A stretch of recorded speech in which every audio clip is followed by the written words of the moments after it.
In this video, I'm going to solve hybridization practice problems. So what I'll do is I'll write a molecular formula and I will draw it properly, and so I will tell you the EDG, electron-domain geometry, and the molecular geometry, as well as the hybridization of the compound.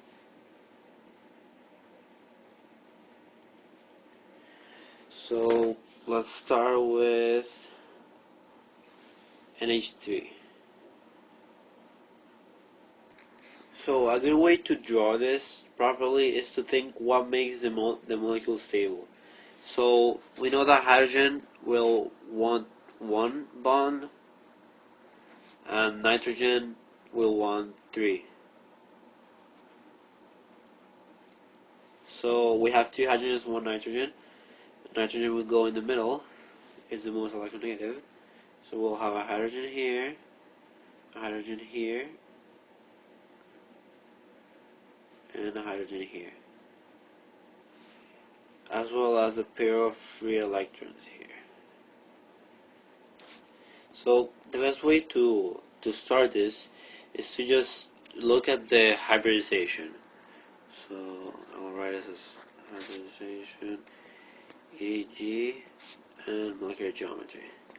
So when you see a compound like that has many single bonds, it will most likely be SP3. When you see one double bond, it will probably be SP2, and when you see one triple bond, it will be SP, just SP. But about the double bond, if you see two double bonds like together, it would still be linear, so that would be SP. So I will show you later. But like just by looking at the molecule, it has a tetrahedral shape, counting the electron pair. Because when you're thinking of the EDG, you also have to think of the electron pair. So that will be tetrahedral. And when something is tetrahedral, for its EDG is going to be SP2 Hybridize.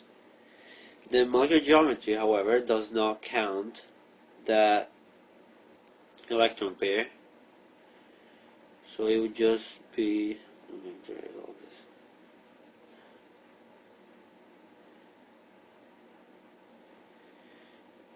this. You just count the atoms that are bonded to the nitrogen, to the central atom, and there's three, so that would be trigonal pyramidal.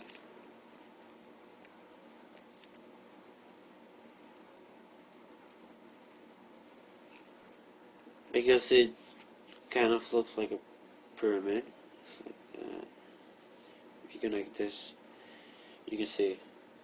So, just if you can remember, when you have a tetrahedral EDG, and there's one electron pair is going to be trigonal pyramidal. And well, as I said in previous videos, most of this is just practice. If you keep doing problems like this one, you'll be able to do it really quickly, and just in your head know it's tetrahedral or SP2 or whatever. So now let's do another one. Let's see how water looks like. So H2O. We'll have our oxygen in the middle and two single bonds for hydrogen.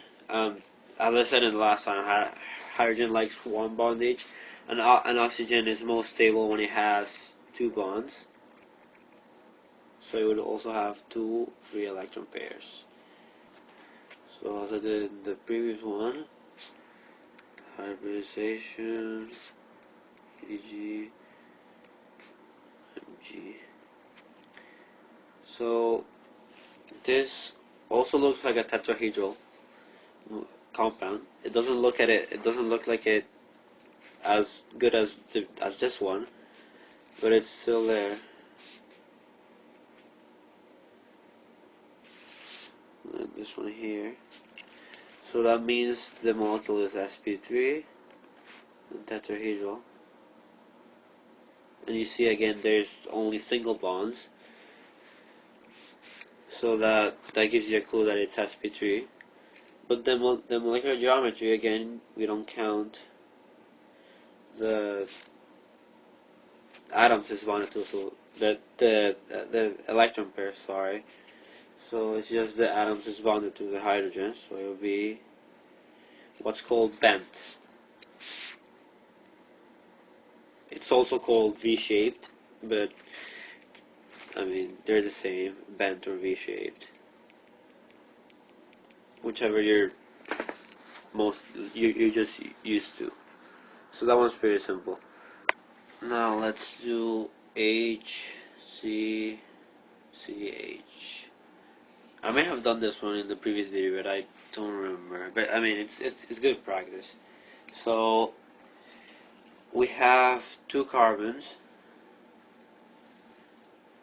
and 2 hydrogens, so each one will have a hydrogen, and that means that the carbons will have each triple bond, because carbon is most stable when it has 4 bonds, and hydrogen, each hydrogen has only 1 bond, so that means the molecule is pretty stable right now. And plus Mg. So now we have a triple bond, and that makes the molecule linear. So that means that it will be Sp, and the ADG will be linear. Whenever you have something that's linear, it will always be Sp. And well, the ADG is, I mean, it just says its name. And then the molecular geometry is linear too. There's no other name for it. There are no free electron pairs, so it wouldn't make a difference.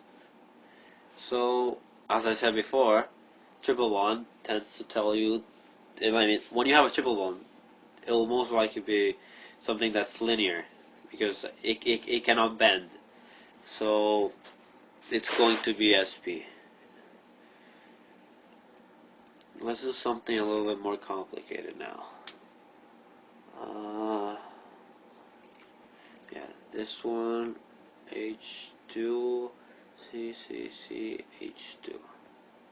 So we have 3 carbons. We'll have a carbon here, a carbon here, and a carbon here.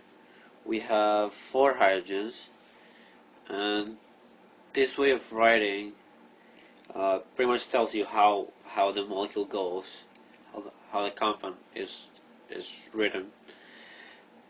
So there will be a hydrogen here and a hydrogen here, and the same on the other side.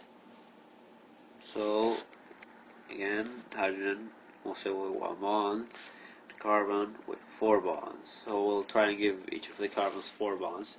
This carbon right here it has already 2 bonds to hydrogens, so it needs a double bond to the central carbon, and the same goes for this one. This is the 3rd one. It'll have a double bond here, and then the middle or central carbon will already have 4 bonds because of each of the double bonds. So what would this molecule be?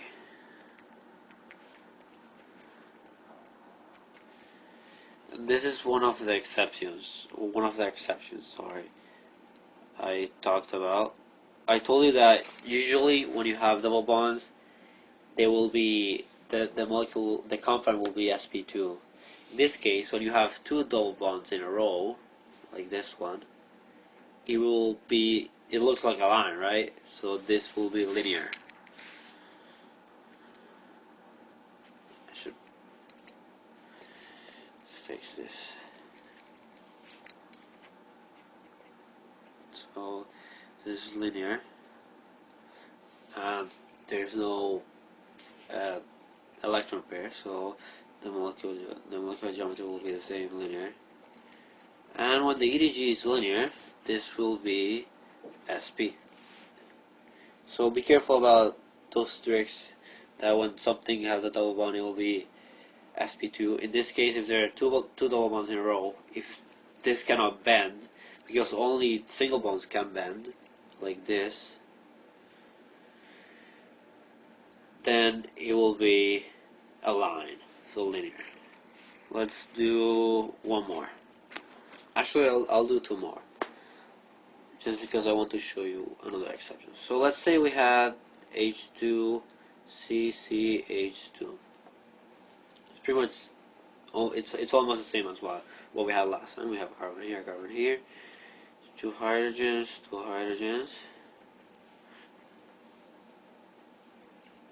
and then this carbon has 3, the other carbon has 3, so we'll just add a double bond there.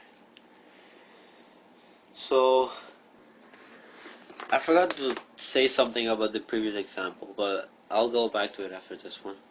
So in this one, we'll do the same, and geometry. So you'll want to look at it like this, just to give it shape.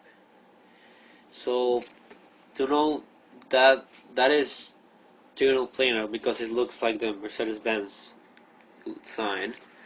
So trigonal planar.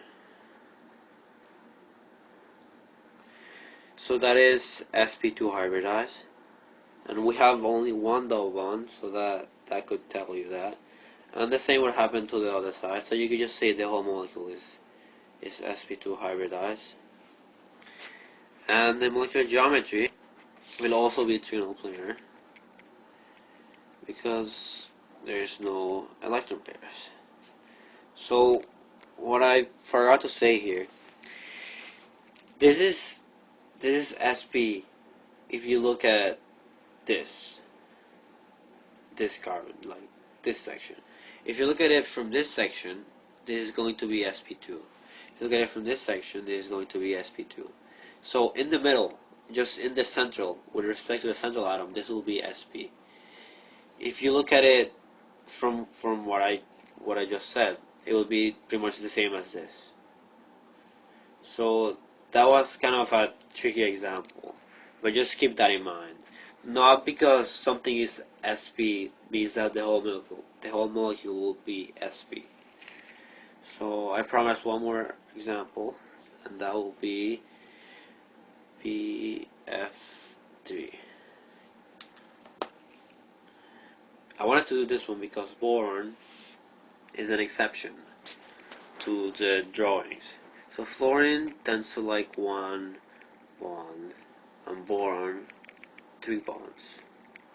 However, boron doesn't have an electron pair when you draw it with 3 bonds. So there will be no electron pair here because boron is one of the exceptions I mentioned in one of the previous videos. So it will only have 3 bonds to it. Sorry, I erased that. So let's see what this looks like. This. That looks like Mercedes-Benz. So that will be SP2 Hybridize because it's trigonal planar, and there is no double bonds. So also keep that in mind. There doesn't have to be. It doesn't require there to be a double bond for something to be SP2. So EDG will be trigonal planar.